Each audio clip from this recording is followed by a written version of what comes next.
Good evening, everyone. Thank you for joining our dive into Aquatic Mastery event today. Tonight, our team will provide a huge exploration of swimming.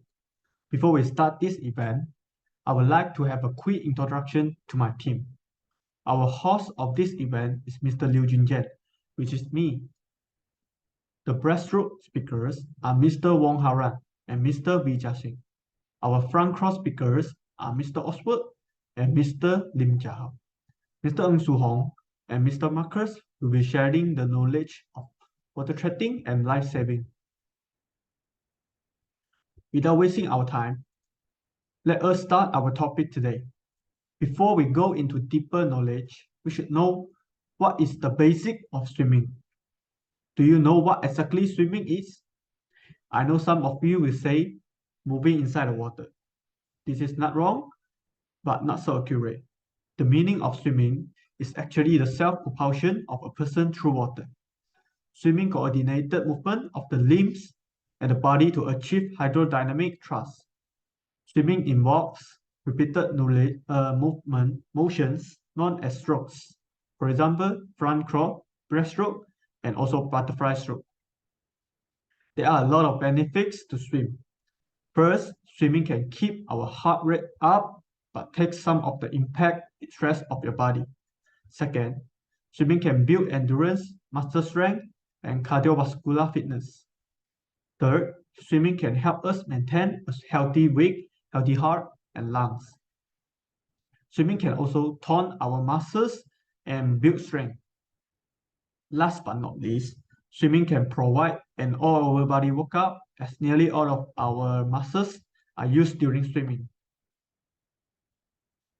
Before we swim, we should ensure that we are wearing the proper swimming attire. The basic of swimming attire is goggles, swimsuit, and swimming cap. The other swimming equipment is keyboard, buoy, fins, hand paddles, and also frontal snorkels. But this equipment will be rarely used during swimming. There are many places we can swim. We have three common places to swim. One is sea, second is river, the last one is swimming pool. Swimming pool is the most common place to swim. The standard swimming pool, which is used in the Olympic Games, should have 50 meters race course in length. Swimming is a popular sport in Olympic events. There are a lot of categories. For example, breaststroke, freestyle, backstroke, butterfly stroke, individual medley, freestyle relay, medley relay, and also open water. There are two special swimming events, individual medley and medley relay. Individual medley covers 4 swimming styles, which is butterfly, backstroke, breaststroke, and freestyle. The medley relay consists of 4 swimmers covering 4 swimming styles. They will swim backstroke, breaststroke, butterfly stroke, and freestyle in order. Next, I would like to invite our breaststroke speakers, Mr. Wong and Mr. V, to give us a speech. Thank you. Okay, so let's begin with breaststroke. As the most popular recreational swimming style today, the breaststroke kick is one of strict stroke that every swimmer should master. Breaststroke allows us to keep our head out of the water for the majority of time swimming, and give us the freedom to swim at slower speeds. This makes breaststroke an ideal swimming method for many people. Experts believe that breaststroke may be the oldest of all swimming styles, dating back to the Stone Age. Cavemen in South Egypt draw their pictures of themselves swimming in a style that appeared to be a breaststroke. These early humans may have been inspired by the swimming style of frogs, since the stroke imitates the leg kick of the amphibian. For whatever reason, the breaststroke has stood the test of time. Professor Nicholas Winman included steps to learn the breaststroke in the first swimming book, written in 1538. The book was mainly written to reduce drowning. It still contained accurate instruction teaching people to the stroke similar to how it is done by today. When competitive swimming began in Europe in the 18th century, most swimmers used the breaststroke. Then the breaststroke was featured in the 1904 Summer Olympic in St. Louis, Missouri. The stroke has continued to be used in the competitive swimming since then, but is known as the slower stroke because it creates the most resistant comparison to other common swimming strokes. So now I will show you a video that making by us to teach you guys how to do a breaststroke swimming.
Thank you, Mr. Wong and Mr. V. Next, I would like to invite Mr. Oxford and Mr. Lim to talk about the front cork.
Much appreciated to Mr. Oswald and Mr. Lim.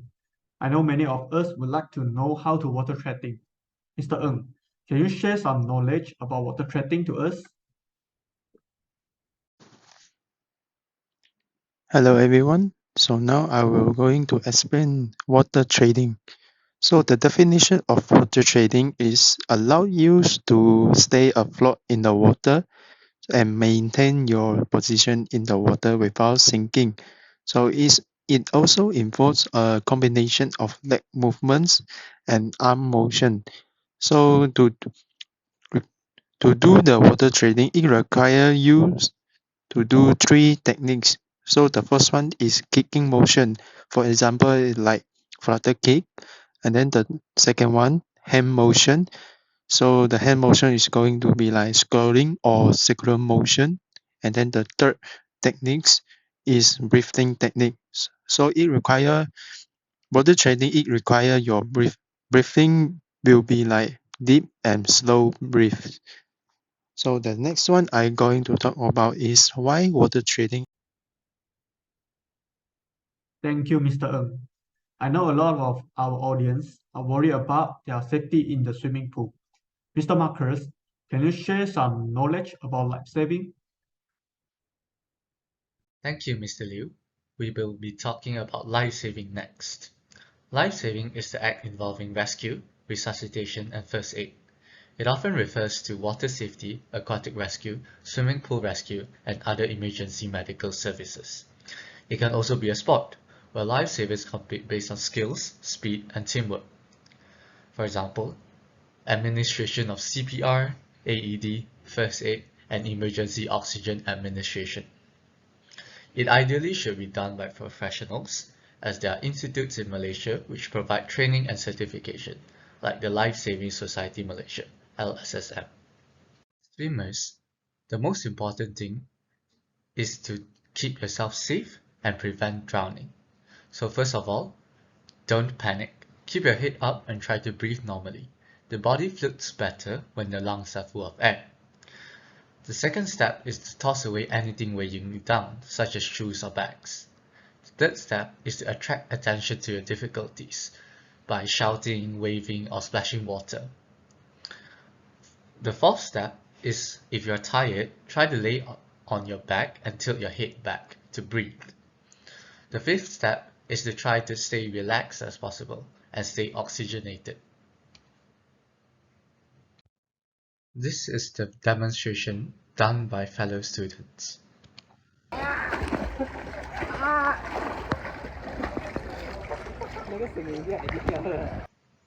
There are various safety equipment around the vicinity of the swimming pool, and today we'll be talking about the lifebuoy. First of all, in order to use the lifebuoy, you have to recognize the emergency and ensure safe access to the lifebuoy. Hold it securely by the rope and aim and throw it accurately. Next is to signal for help and maintain visual contact with the person, as well as assist the person if safe to do so. And finally, wait for professional help and follow with medical care if needed. This is a demonstration on how to use the lifebuoy.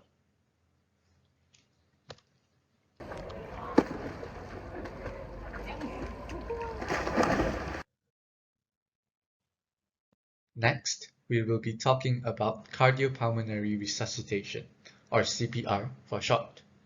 This is done when the person is unresponsive or is not breathing, such as in the case of drowning.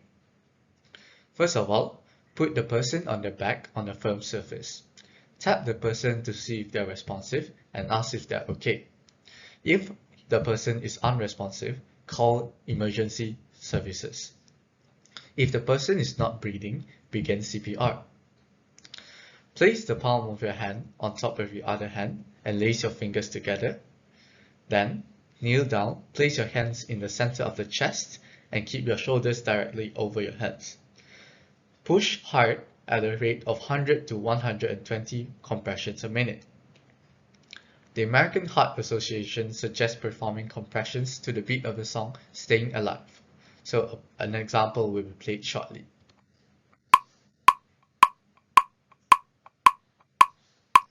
If you haven't been trained in CPR, continue chest compressions until there are signs of movement or until emergency medical personnel take over. If you have been trained in CPR, go on to opening the airway and rescue breathing. And finally, we will be talking about using an automated external defibrillator, or AED for short.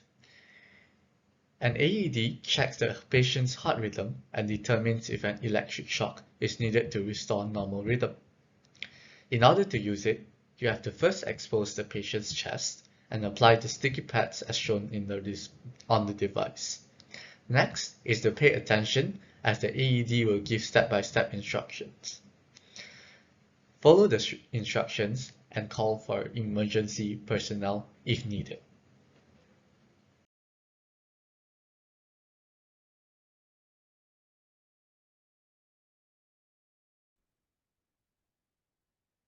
Thank you, Mr. Marcus. I think now all of us know the importance of life-saving in the swimming pool. At the end of this event, I want to say a huge thank you to all of our audience for spending your time with us. And also thank you to our speakers today for giving us such an amazing and important knowledge.